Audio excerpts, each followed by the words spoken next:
Hello, everyone. Welcome to the 11th annual Primary Purpose Workshop.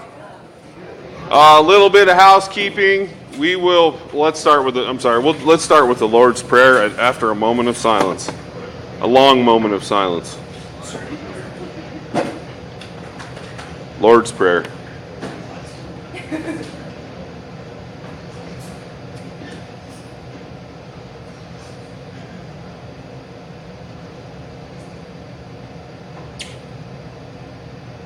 Our Father, who art in heaven, hallowed be thy name.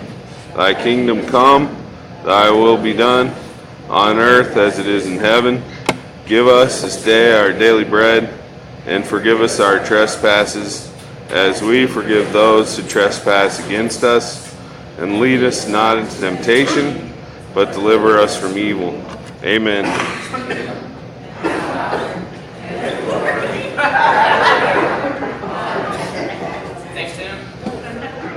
So we have Peter M. from Boca Raton, Florida, speaking for us today. Give him a warm welcome. He will go ahead and call the breaks, and we'll do lunch about 11:45ish. So give Pete a warm welcome.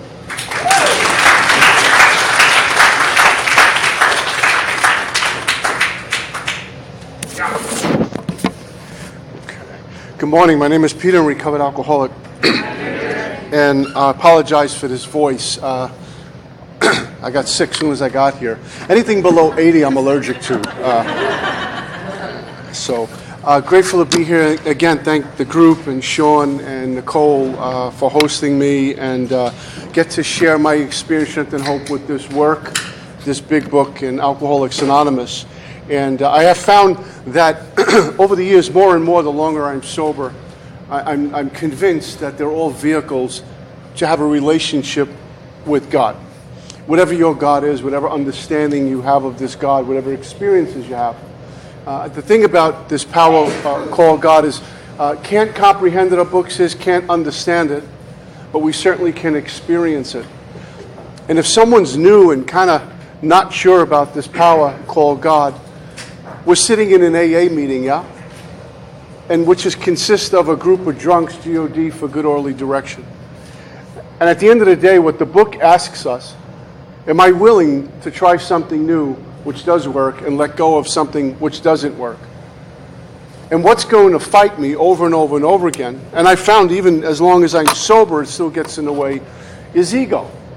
Because the ego does not want any part of a workshop like this, does not want to even look at the big book, because it might die if it does, which is the goal. Daily dying for successful living.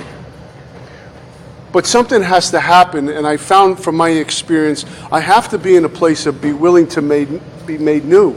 I have to bottom out. And the bottoms, whether it's Park Avenue, Park Bench, it's the emotional bottom that gets every one of us.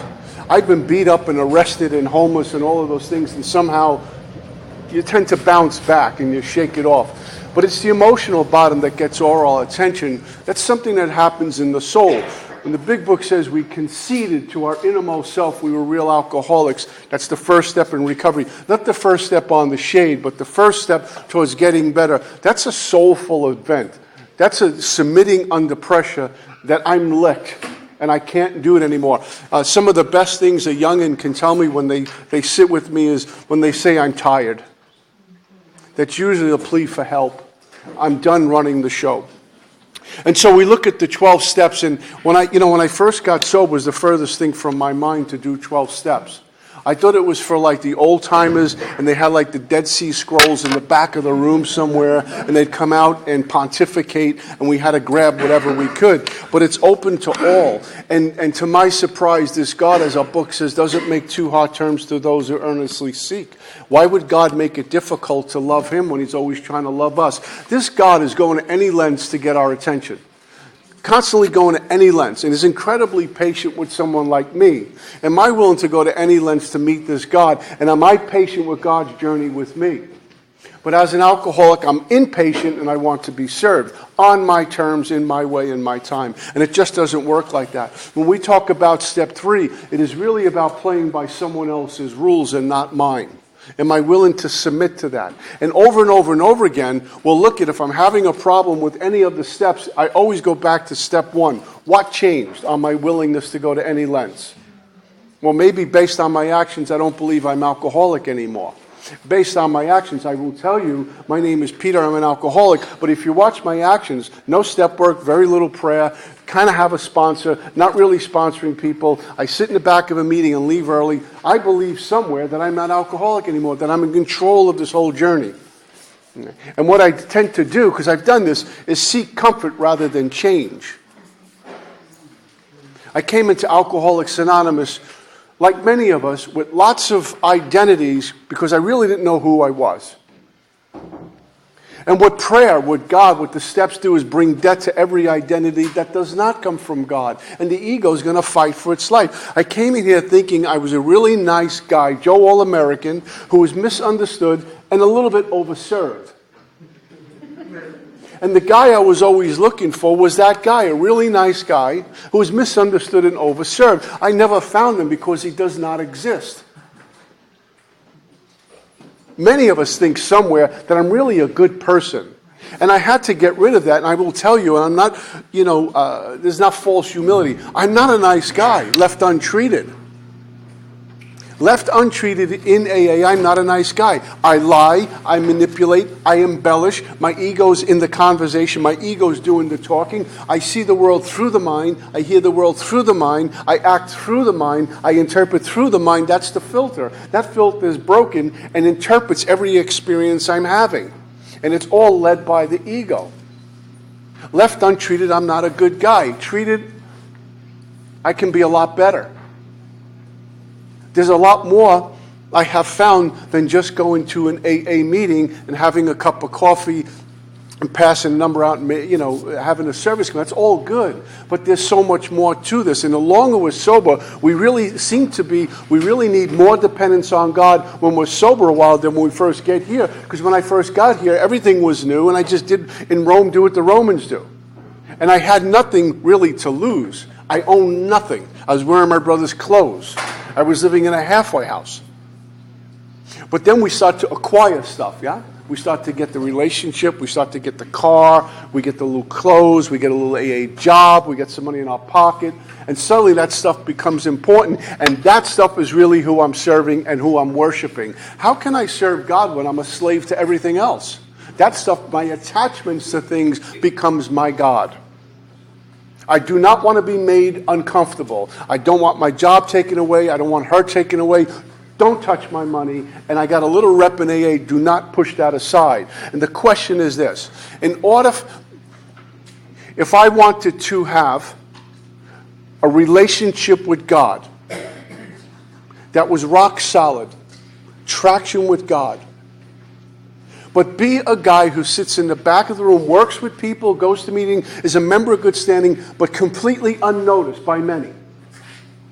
Would I take that exchange to be right with God, or would I not do that because I want to be the center of attention at a meeting? What lengths am I willing to go to? So when we look at our big book, and we look at step one, I always took a look at where am I currently? Am I in a place of dis-ease and discomfort or ease and comfort? Am I in a place of acceptance or daily surrender or resistance?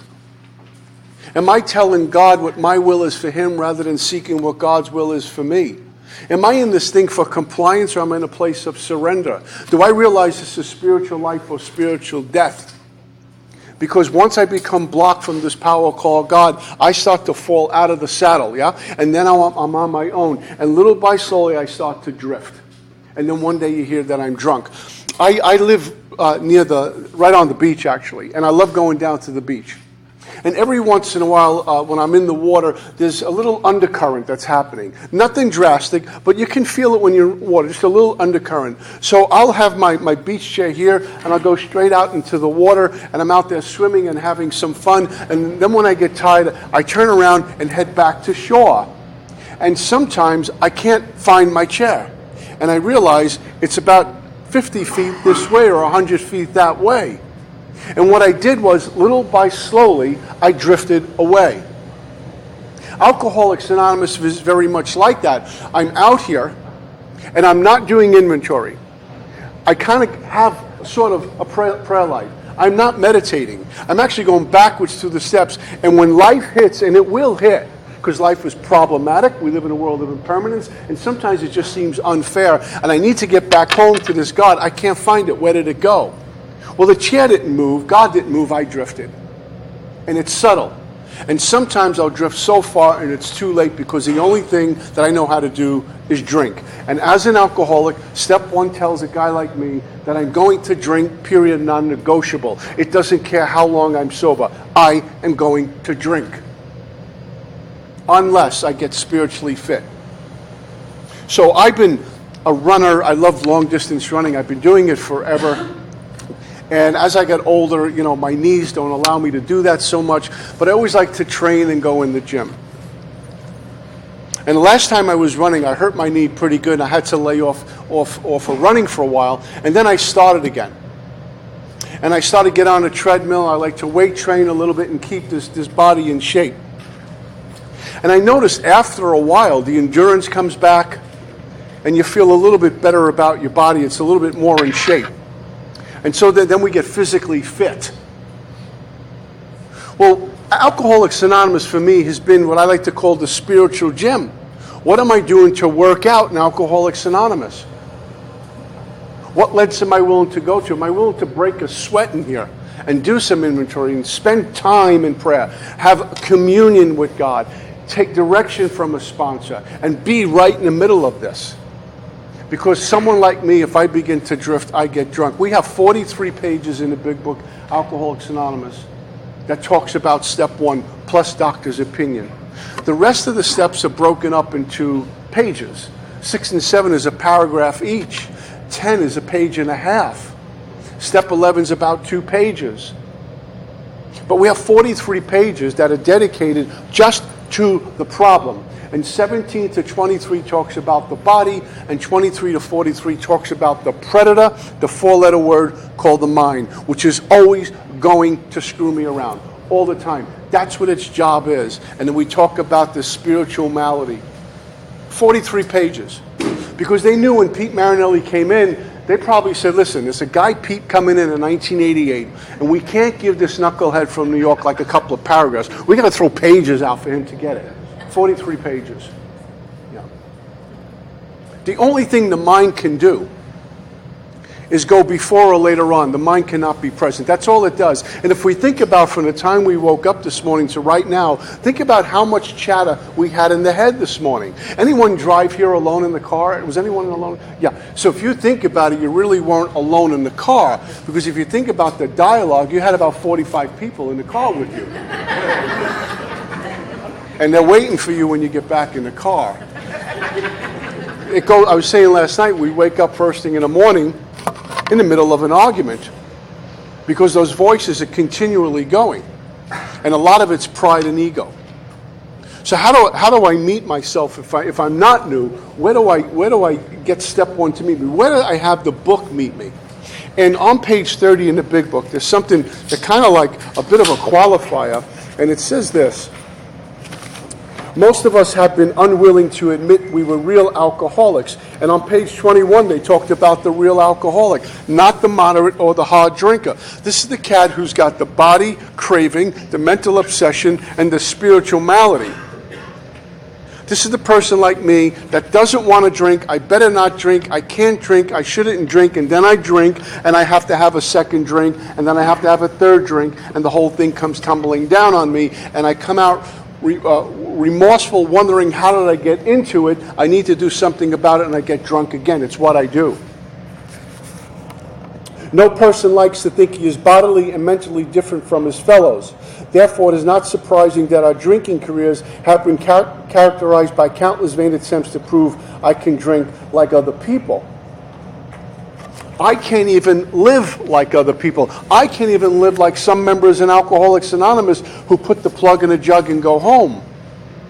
This is a very narrow road in which the book is asking me to walk here, through a very, very narrow gate that I'm about to pass through, and everything needs to go. The process of recovery is never by addition, it's always by subtraction. The more removal, the more God. The less removal, the less God. Am I willing to be completely changed, fundamentally different, be made different? Be turned so much into something new that I don't even know what it's going to look like. And here's where the ego kicks in. How I dress, what meetings I go to, what I do for a living, what my relationship is like, how much money I think I'm entitled to, all of that stuff has to be changed. It's none of my business.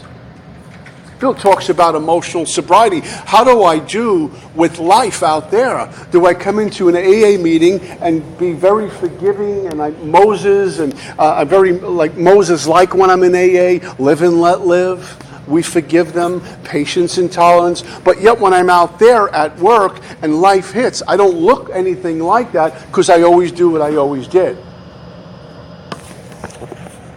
The idea that somehow, someday, we will control and enjoy our drinking is the great obsession of every abnormal drinker. The persistence of this illusion is astonishing, and we pursue this into the gates of insanity or death. I can die from alcoholism without ever putting a drink in me. I read a frightening statistic a couple of years ago. Someone gave it to me at work. That more alcoholics commit suicide sober than drunk, which was quite alarming. I will die from alcoholism without ever putting a drink in me because life is just too unbearable. I do not have a GPS to go through it. And at some point, I came to the realization that meetings alone are not going to treat what I suffer from, and that's called alcoholism, not wasm. I need to be here. I need to be working with people. I need to seek this God. And the direct vehicle to that, the menu, takes me to God. On page 52, to meet me where I currently am, we have something called bedevilments. And bedevilments is something that torment, frustrate, and harass me. And it says we were having trouble with personal relationships. Now, they're not talking about the occasional spat we'll have with our spouse, or maybe an argument with the kids or a co-worker. They're talking about trouble in personal relations, outwardly or inwardly, calamity in the head, meaning I'm always got a constant dialogue of people who wrong me. 20 years ago, 30 years ago, last night. It's a constant rumbling. And when Joe walks in the room, I feel that little bit of tension in here.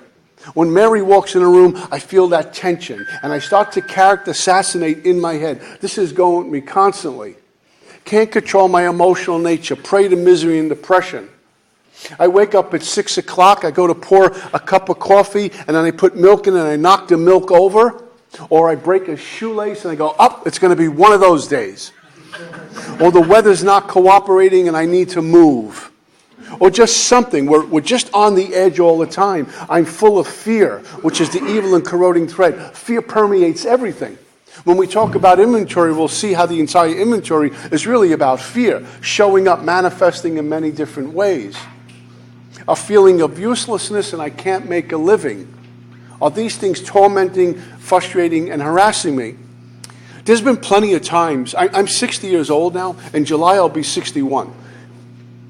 And I'll sit on my couch and I'm saying, oh my God, I got a beautiful view of the water. The boats are going by. It's beautiful and warm out. The sun's out. I have a good job. I finally am an owner of what I always wanted to do. Money's good. Relationship good. The health is good. The house is good. The car is good. The neighborhood's good. The sun is good. The beach is good. Everything's good. I'm good. And then the head says, yeah, but remember that time? Or what my head tells me often is, you're going to be 60. I'm feeling really great. And then the head says, you're going to be 61. How many more years do you think you got left anyway? You better do something. Go hiking, camping, snorkeling, travel, do something. Because your time, you're on a short end here. And I go from feeling elated about the life God has given me to, oh my God, I'm going to die. And my entire day is ruined. And I'll walk with that, and then you'll ask me, how you doing? I'll tell you, I'll lie to you. I said, I'm doing good. I'm so grateful. No, I'm not. I'm just looked at my mortality, and I'm super depressed. And that quick is how the mind will shift, and that's how fickle the mind is, this failed system. I cannot do this work with the mind. This is a soulful walk. What I need to do is get rid of the mind as quick as possible. But here's the challenge. I have no power to do that. I don't even have the power to do inventory. I don't even have the power to get off my butt and get to a meeting. Everything comes from this power called God. What's my relationship look like with God? How much dependence do I have on God? Because if I don't have dependence in God in one area, that's how much of self-reliance I have going on. And once I'm involved, I have a little dishonesty. I have some resentments, a whole bunch of fear. I start to lie because it's not really going to hurt anyone, the thing called the white lies. And when our book says we have to live a life which demands rigorous honesty, I'm a hypocrite. Lying about any area of my life corrodes the ability to be honest in every area of my life. How I do anything is how I do everything. Yeah. So if you come to my apartment and you look at my bedroom and the bed's a mess and there's stuff all over the place, that's how I do everything. Even though my car might be clean and my clothes are clean right out of the dry cleaner and I just got a haircut and a shave, and from outward appearance this guy's got his stuff together, then you look at my apartment, it looks like a crackhead lives in there. That's how I do everything. The rest is just to impress you. How I live inwardly will determine how I live out there.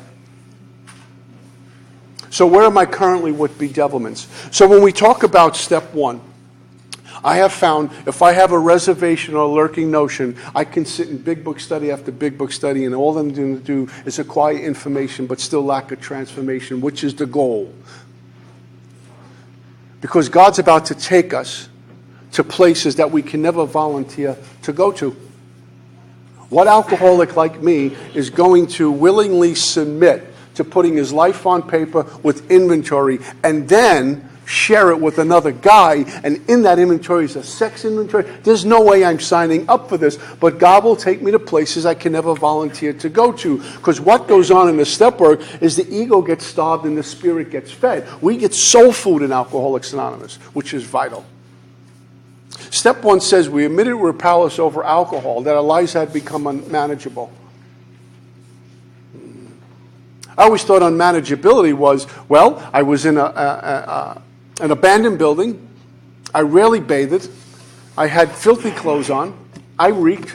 I was dying of alcoholism. I was running around with hepatitis C. I'm urinating blood. I weigh about 130 pounds on a good day.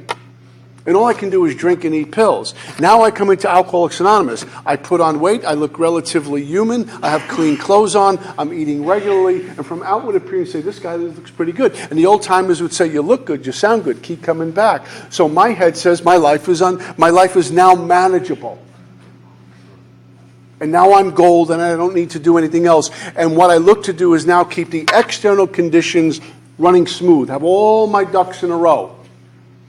But the essence of that word unmanageability in step one is I don't know what the day is going to look like when the drink calls and I go and I cannot stop it because power is what I lack.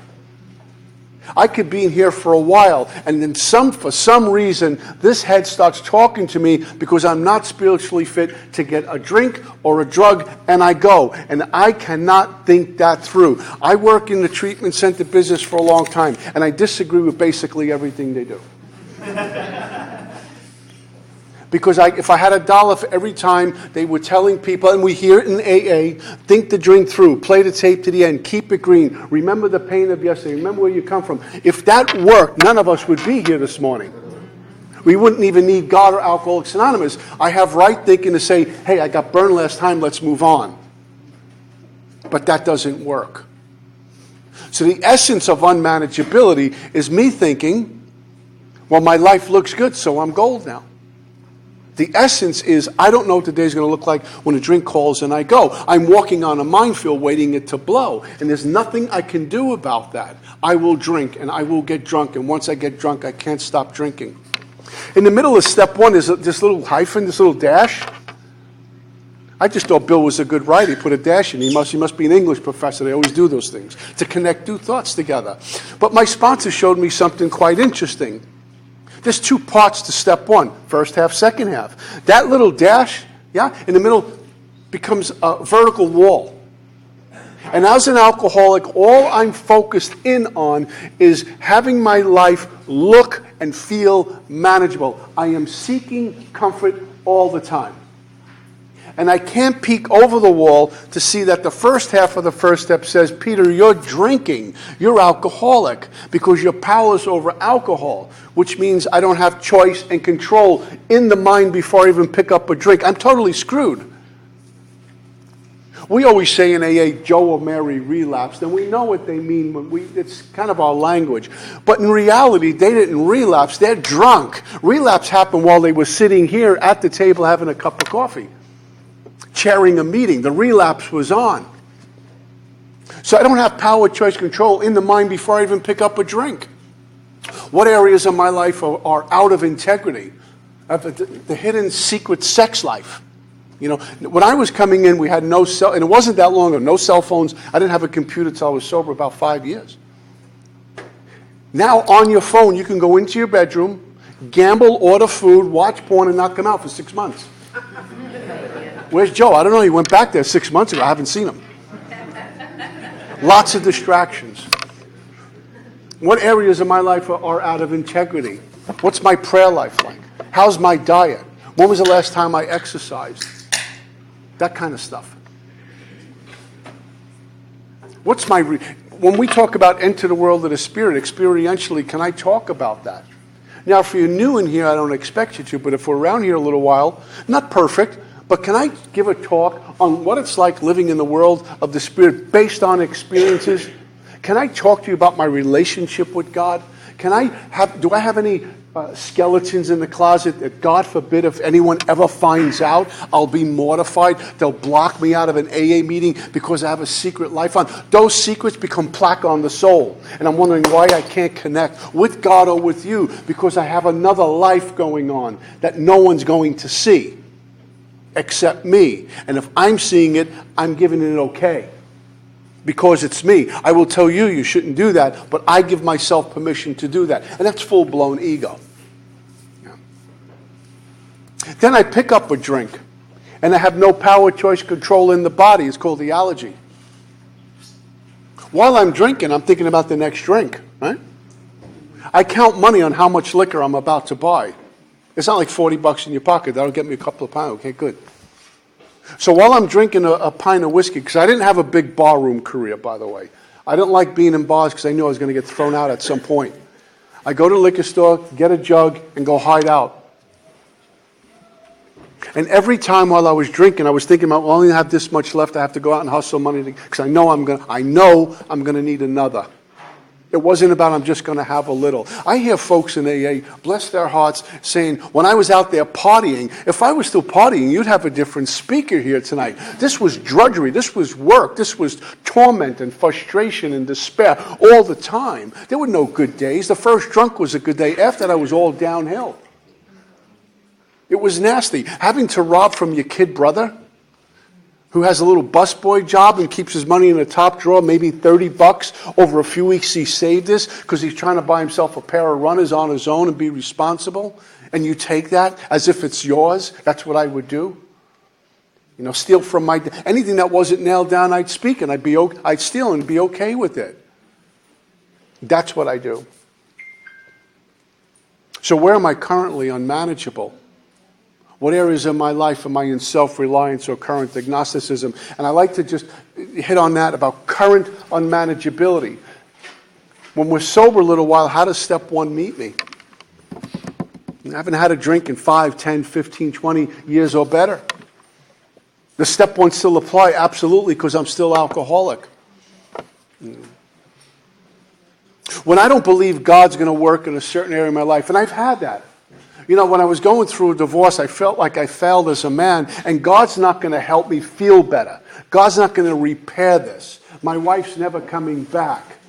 When my mom died, I was completely upside down. What happened to God? Over the years, I've had times where I was about to file for bankruptcy. I've been out of work, health scares, burying people. Where's God? I need to repair this because God is not going to repair it. That's called current agnosticism. I'm not doubting a God out there, but He's not working in this area of my life. Usually, if we break up with someone and we have a broken heart, we think we're about to die that day. Oh my God, he or she left me. I want to die. Until we meet someone else, we don't remember the other person's name anymore. Right? Because I don't believe God's going to fix me. I lose my job and the money's really tight. I'm never getting out of this. I need to do something because God's not working in this fast enough. That's called current agnosticism. And the thing about current agnosticism, it leads to fear. And fear brings current agnosticism. And if you're like me, I put my hands on the wheel, so now I'm in self-reliance, which makes more agnosticism and more fear, which means I have a whole chunk of current unmanageability going on. I'm spinning out of control. From outward appearances, I look like I got it together. Inside, I'm blowing up. I will die from 1,000 cuts, not necessarily one wound. Our big book says the more hopeless we feel, the better. When I'm in that place, I'm willing to do anything. I'm willing to do anything. I don't care what it is. Sponsor told me to do this. I think a lunacy commission should be appointed for my sponsor. He's telling me crazy things to do, but I'm going to do it. Prior to that, I'd rather be ruined than changed, and now I'm willing to be changed, whatever that looks like, turned inside out, but it has to be better than what I was doing. Based on my experience, nothing has worked. Based on what we've done thus far, how's that working out for me? I still have this thing called struggle. I'm still struggling in this area of my life. I'm still struggling in that area of my life. And then I was given some information which I didn't like to care about hearing. When my sponsor said, struggle is an illusion, it's a mask to the truth. There is no struggle. You just don't want to let it go and do not want to be changed. When you have the 12 steps, you have a fellowship, you have service, and God oversees all of that. Your way out is that path. Why are you still struggling? There is no struggle. I like struggling. It allows me to be left alone and get attention. There's a payoff to it. I'm still struggling with the sex addiction. I'm still struggling with the gambling addiction. I'm still struggling with this resentment. I'm still struggling with the food. No, you're not. I'm willing to be in that. I go from victim to volunteer.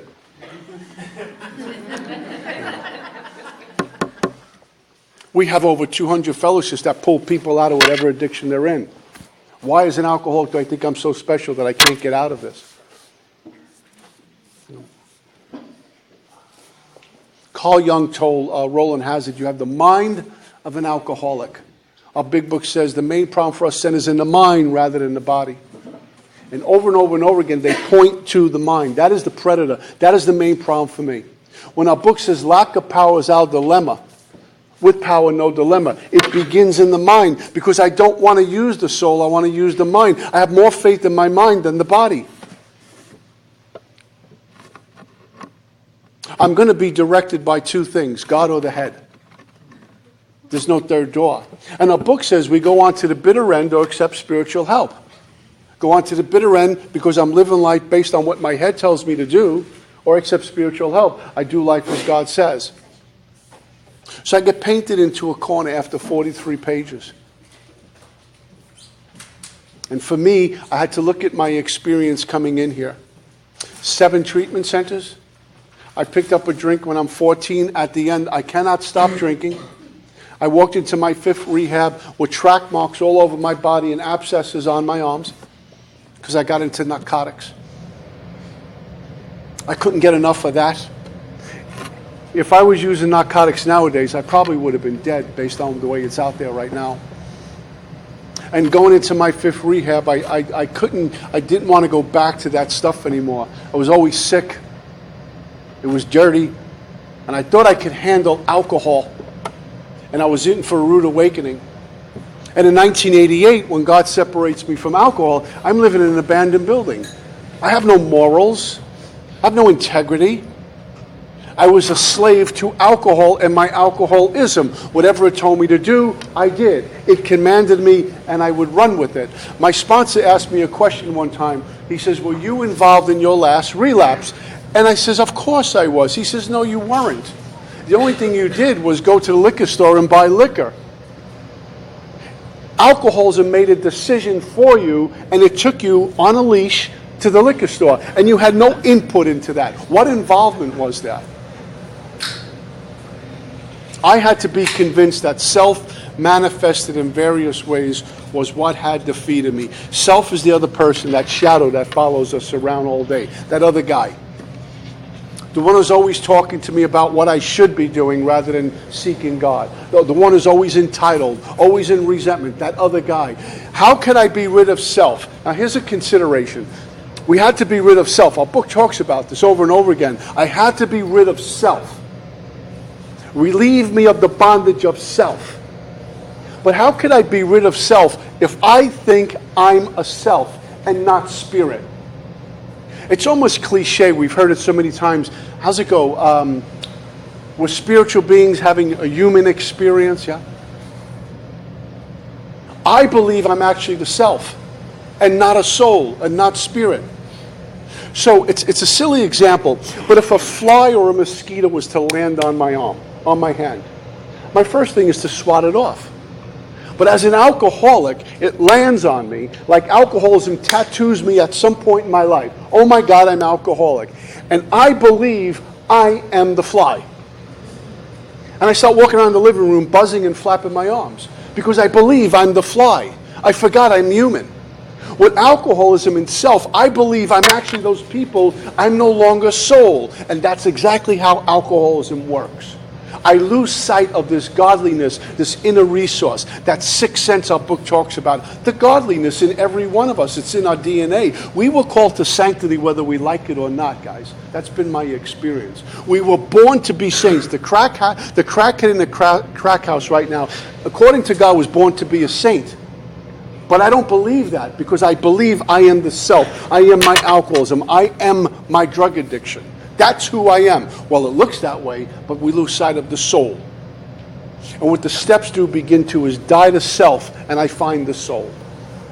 And then we begin to believe, like I started to, and certainly not perfect, believe I live from here and no longer from here. The quicker I dump my mind, the freer I am. Yeah. When I'm convinced of this stuff based on my experience, I move into step 2. My sponsor had me look at the first 9 pages of Bill's story, which is his story. When we go to a meeting, we tell the story, what it was like, living life on self-will, what happened, the transformation, what it's like now living in the world of the Spirit. The first 9 pages of Bill's story is what it was like. Now, Bill was a stockbroker from New York. What if I'm a homemaker from Nebraska? I was a longshoreman. I can't even count to 10 without a committee meeting, let alone, a stockbroker. How do I identify with Bill Wilson? And my sponsor says, do you identify with how Bill drank, thought, and felt? Absolutely. And pages 9 to 16 are Bill's transformation.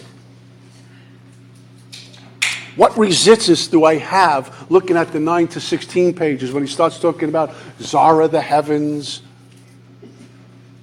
turning everything over to God? What kind of resistance do I have going on in me? That's my current agnosticism. So my sponsor had me write out my story in a couple of pages, what I was like. And I read that to him and identified with Bill Wilson. I didn't need much convincing when I got here that I'm alcoholic, but I got to a place of starting to get what alcoholism really is, that I suffer from alcoholism, drunk or sober. I still have alcoholism. Step 2 says we came to believe that a power greater than ourselves can restore us to sanity. And chapter to the agnostics begins on page 44. And for me, the most significant line in the entire big book, and it's just, I say this for myself, is lack of power. That was our dilemma on page 45. That sums me up. I don't have power to do anything. It appears I have power, but in reality, power is flowing through and out. I don't have power. Bill says, of myself I am nothing, the Father doeth the works. And I get sober a while and I think somehow I have power. My power, not his power. I'm like a bowl of Jell-O. You shake it and it wobbles. Oh, there's nothing, no spine, no nothing, no substance to it. That's how I showed up to Alcoholics Anonymous. And for some reason, I think because I've been here a while, that I'm like rock solid on my own. I'm going to be in for a rude awakening. So step 2 is the pointer to the solution. It's also the pointer out of insanity. So I thought step 2 dealt with insanity, period. But it isn't about that at all. I'm insane in step 1 based on my track record. I keep doing the same thing over, expecting different results. And the very same mind that tells me it's going to fill the hole is the very same mind that keeps digging the hole.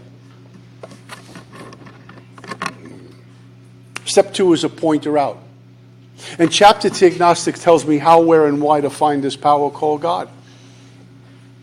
Well, where do I find God? Huh? We were driving over here. Sean's got this insane-looking GPS. It's the size of this table, you know. It's ridiculous. It's huge. And, you know, he punches it in, and the GPS tells you right where to go. But it doesn't say God. It gives you a destination. And I can think that I'm going to find God in him or her. I'm going to find God when I get that money. I'm going to find God when I get that job. When I'm going to find God when I move here. And it feels really wonderful, but then it gets old after a while. That the journey is always an inward journey. And when our book talks about in chapter to agnostics, all I need is willingness. A mustard seed of willingness. Tell the mountain to move, it'll move. But it begins with surrender. Our truest form of beingness, real truth, is a spirit of surrender. And I'm willing to surrender everything. I can take a look at what they're talking about. Where do I find God? It says the great reality is deep down within. The dope fiend in a dope house and the drunk under a bridge right now has just as much God in him or her as we do this morning. As the drunk under a bridge has just as much God in him as the Pope in Rome. God's not a respecter of men, says I'm going to give you more than you. It's open to all. The difference is the awakening to it, the relationship with it. I had none when I came in. Well, my God was a vodka bottle or Jack Daniels bottle. That was my God. I'd do anything for it and protect it at all times. I'd sell my soul for a pint of whiskey. So we all have this thing in us. And what I need to do is stop going out there and begin to go in here. But I don't know how, and I don't have the endurance to do that kind of walk. But God could and would if he was sought. Am I willing to seek this? Am I willing to look at my current ideas, attitudes, and emotions, which are driving me, and try a new set of ideas, emotions, and attitudes? Yeah. How do I find this God? It's simple. I have to lay aside old ideas, my prejudice, my contempt. My sponsor, my whole lineage had a prayer. God, please let me lay aside everything I think I know about the big book, the 12 steps, AA, and you, God, for an open mind and a new experience. God, please let me see my truth. Our book is telling us how you believe. They're not going to take issue with that. They're just asking you to put it aside for a moment for new experience.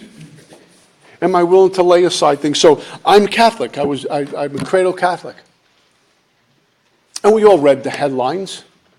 People have complained there's no taxes on their property. And the Vatican's probably worth billions. We all have those complaints. And that's what I would focus in on all the time. Was I willing to lay that aside just for a moment to have a new experience? Here's what made me willing. Step 1, I better. I'm not in a position to negotiate right now because my negotiating keeps getting me drunk. So I'm going to put that aside for a moment. And I'll believe in your God because you seem to have it together. I'll believe what you believe. And why? When we see other people solving their problems upon a simple relationship with this power called God, I had to stop doubting the power of God. The God idea worked, my ideas did not. Back to step 1. Based on what I've done with my life, how's that working out? And our book tells us how, where, and why to find God. It's simple. Because something is profound, it doesn't have to be deep. And because something is deep, it doesn't mean it's profound. Our book is simple and easy to follow. It's going to require some work, but they don't complicate this because God never complicates it. When I have a complicated relationship with God, I'm the complicator. I'm the producer of confusion. I'm the actor, I'm the director, then I'll sit in the producer's chair and all I make is more confusion. And I look at worldly clamors to cast out God all the time. It's what the ego has to go to. Yeah, if there was a God, well, how come this? And if there's a God, how come that? But I keep getting drunk. It tells me my own Just my willingness alone, my own conception of God, no matter how inadequate, was sufficient to make the approach. So I'm looking at step 2 as a pointed out, that I'm going to be restored to sanity, not only with alcohol, but all areas of my life. Food, exercise, money, relationships, sex, gambling, whatever it is. All areas of my life. That this power is going to kind of take off the edges, smooth it off, and produce a new product. Am I willing to do that? So what my sponsor had me do is, I do this with my sponsor, I write down my old relationship with God, what it was this God like growing up. You know, that punishing, damning God, that kind of thing, Old Testament stuff. What my relationship with God looks like right now. And I write about that. And then he says, I'd like you to write out how you would like to see you and your God in the future. Just shoot for something. A loving, caring, forgiving, almost parental kind of God. And I put that on paper. I gave myself permission to do it. I said, I'll put that on paper. And the great assignment was, I wrote down where I believe God's working in my life. I'm sober. Where I doubt or had skepticism he's working in my life. I'm not rich and I'm still single. Yeah, that's what I did. And I saw where I doubt or had skepticism that God was working in my life. That was my current agnosticism, like I knew better than God. Where I was going to God not to be changed, but telling God how to change his stuff for me. I was pushing my will up against God. I would go to God and tell God what I want, and God always tell me, no, this is what you need. At some point I had a shift. When I was growing up, the older guys, if you were misbehaving, they would tell us, hey, you're out of line. Right. And that meant you were about to get in trouble. You're about to get slapped around or beat up. Hey, you're out of line, kid. Watch your mouth, watch your behavior. In Alcoholics Anonymous, I can be out of line with God.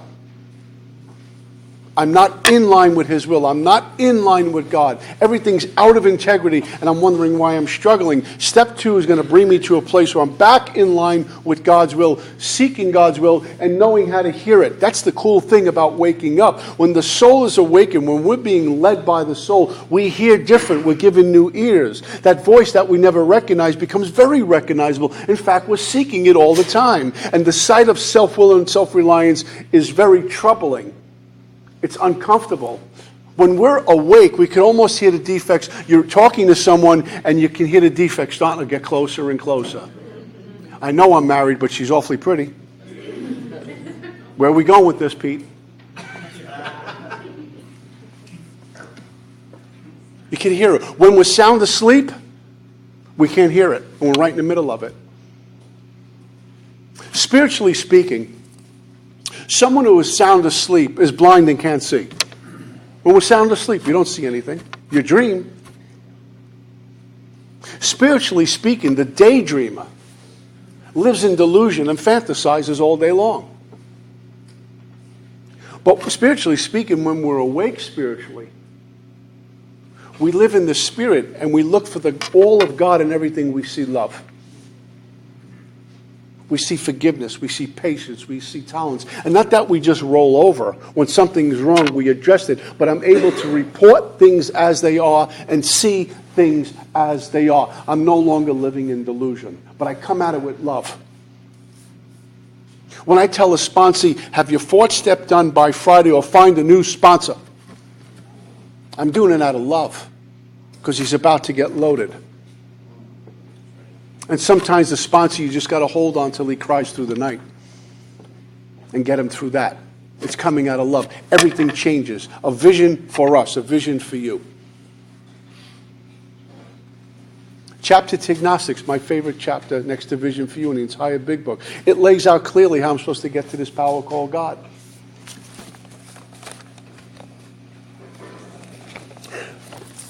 We started at 8:30, Sean? Okay, let's take a 10-minute break and we'll come back.